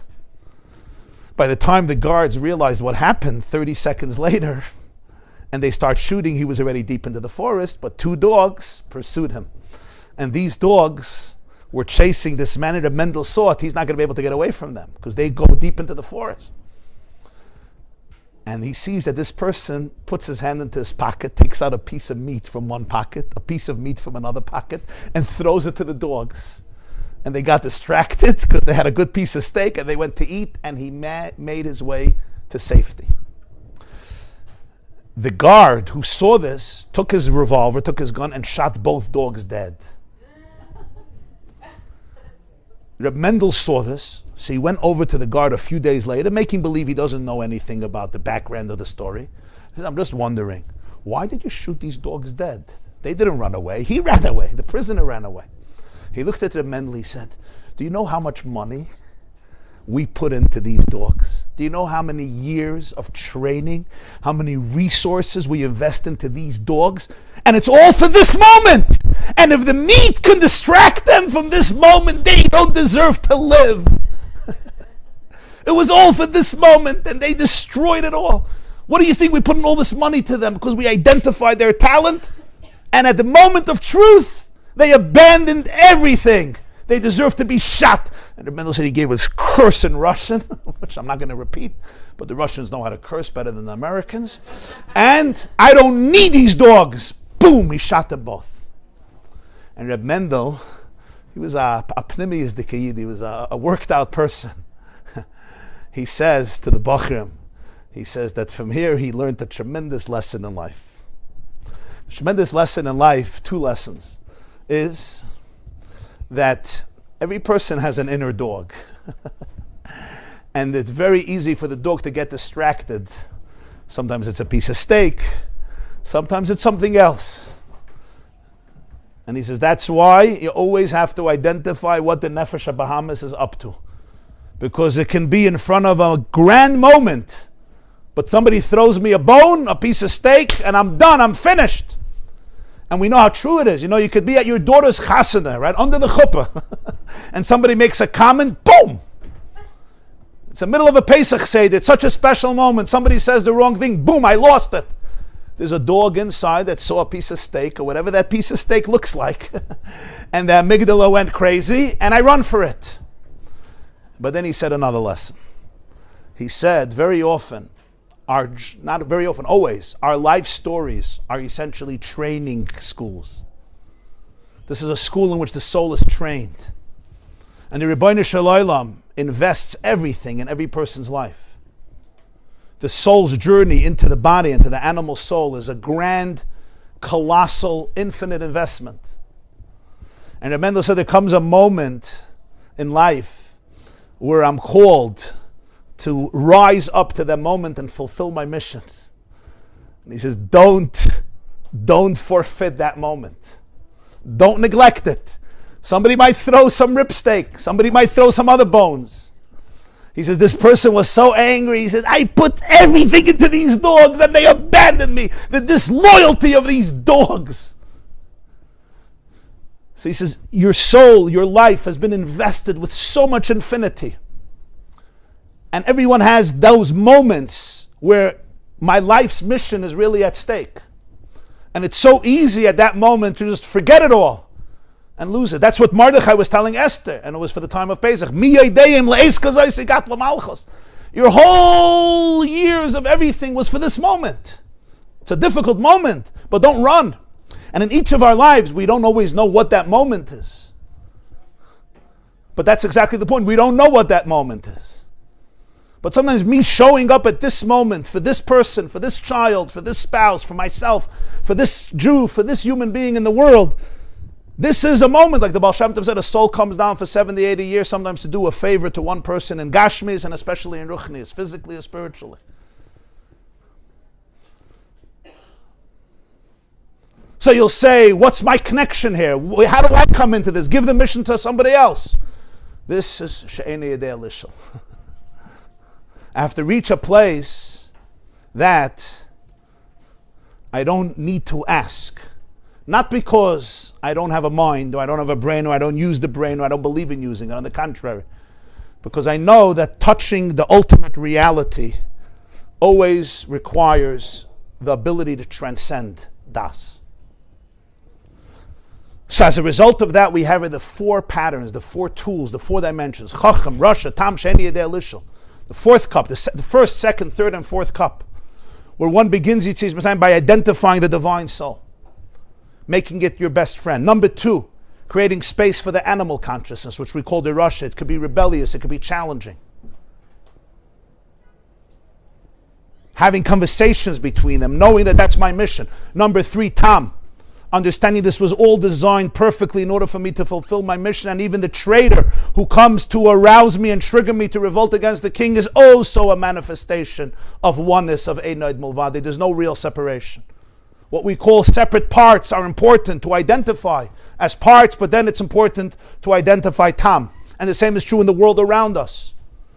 That there's an inner Seder that I want to hold, that I could hold on to and embrace, even if it's confusing. And then the person realizes that I can show up every single day to my mission without the need to integrate everything in my intellect to the point that I can master it intellectually and it could fit my ego. Because actually, what my das really craves is to go into a place of Einei Yedeya, to be able not to have to control it and manipulate it and have to completely fit it in to my box. That's how we achieve the B'chol Dor V'Dor B'chol Yom V'Yom Chayav Adam Liras Atzmai Kilu Hu Yatzim Mitzrayim. May all of you, may all of us have the courage and the serenity to be able to leave our individual Mitzrayims, our collective Mitzrayims, and even before Pesach, may be able to say L'shana Zu b'Yerushalayim. Have a beautiful Yom Tif and a kosher and a freilich Pesach. May we experience the Geula Shleima taken from Yad Mamash. Thank you. It wasn't 30 seconds, I know, but we tried. It was more than a solution. Yeah, I just want to announce, just 1 second, the next class is not going to be the Tuesday. When does Pesach end? It's not the Seder. Tuesday. Okay, so it's going to be the next week we'll have a class. And Shabbos Hagadol, for those who want, we have a Shabbos Hagadol drasha here at 5:45 p.m., 10th Gimel. It's for men and women and children. This Shabbos for Shabbos Hagadol, everybody's invited. 5:45 p.m. A lot of hatzlacha to everybody. Thank you. I didn't get to it. Yeah, we'll have to do it another time. I'm sorry. I didn't get to it. Usually we have your Shabbos. It's nice to have you today. I had my morning schedule changed. My first client canceled because of Pesach cleaning, and the shiur that I usually have wine also was canceled this morning. So Oh, wow. Okay. This morning. That's what I heard a Torah from somebody I was very, very, very close to there. And first of all, I was thinking that by the Sheno show, it's easier if you have 4 cups of wine. Also. Very good. After 4 cups of wine, Sheni Yedei Lishon. But that's not what I wanted to say. I heard from somebody who quoted Yisrael Aleo Weintraub, who say about Yaakov, it says, Yaakov Mitzrayim, Anus al Piyah Dibur. What does Anus al Piyah Dibur mean? It means that his connection to Hashem was so great that he lost his Bechira, which is that element of She'en L'Rishon. Anus is not that he was forced, but by explaining the connection, there was no more choice, there was no more questions. You just go because that's the connection. Who said this? Rabbi Yosef Weintraub? He had a second name, no? From Bnei Brak, Rabbi Yosef Weintraub. I heard of somebody who was Talmud who said every Rabbi Yitzchak Lobenstein. He wasn't the person I know was David Orloff. He wasn't a Talmud who learned from him. He was his Rebbe. He turned him to everything. He never learned to Kabbalah by him. So you're saying Anus al Piyah Dibur doesn't mean forced. No, It means you're completely connected. Connected so much, there's no more questions. Right. Sheni Yedei Lishon. לא, ב-20. זה 18.